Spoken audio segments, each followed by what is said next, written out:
Sot, le të marrim pak kohë për të studiuar fjalën e Perëndisë me predikimin me titull Arsyeja pse Perëndia erdhi për herë të dytë. Le të hedhim një vështrim të Zbulesa kapitulli 5, vargu 1.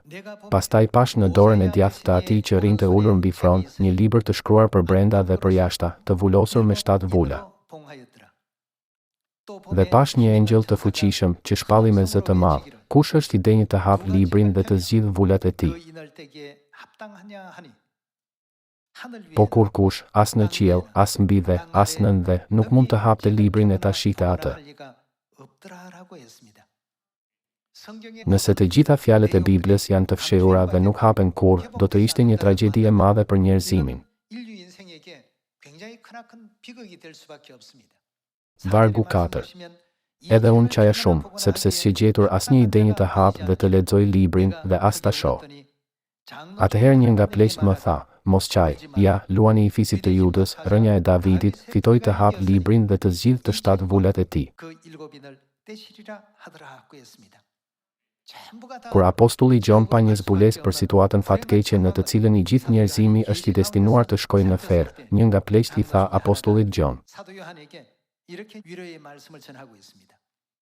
luani i fisit të Judës, rënja e Davidit, fitoi të hapë librin dhe të zgjidhë të 7 vulat e tij. Atëherë, i vetmi që njerëzimi duhet të dëshirojë dhe të presë me padurim është rënja e Davidit.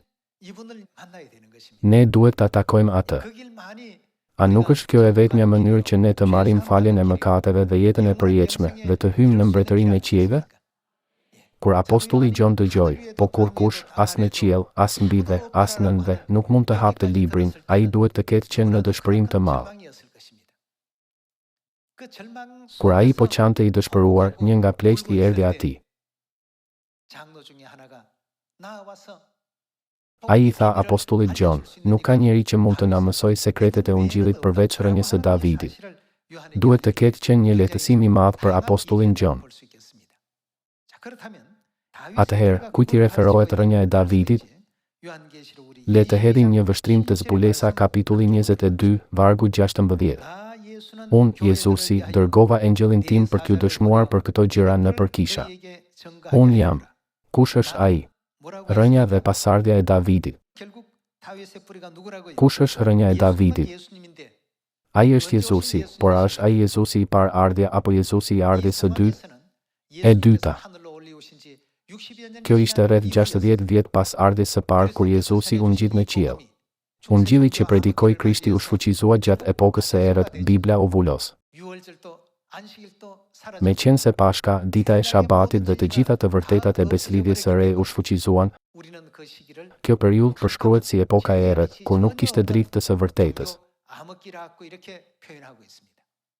Nëse kjo situatë vazhdon, nuk ka shpresë për njerëzimin. Ata nuk mund të kenë kurrë shpresë për shpëtim as shpresë për mbretërinë e qiejve. Do të jetë një situatë kaq e trishtuar dhe fatkeqe.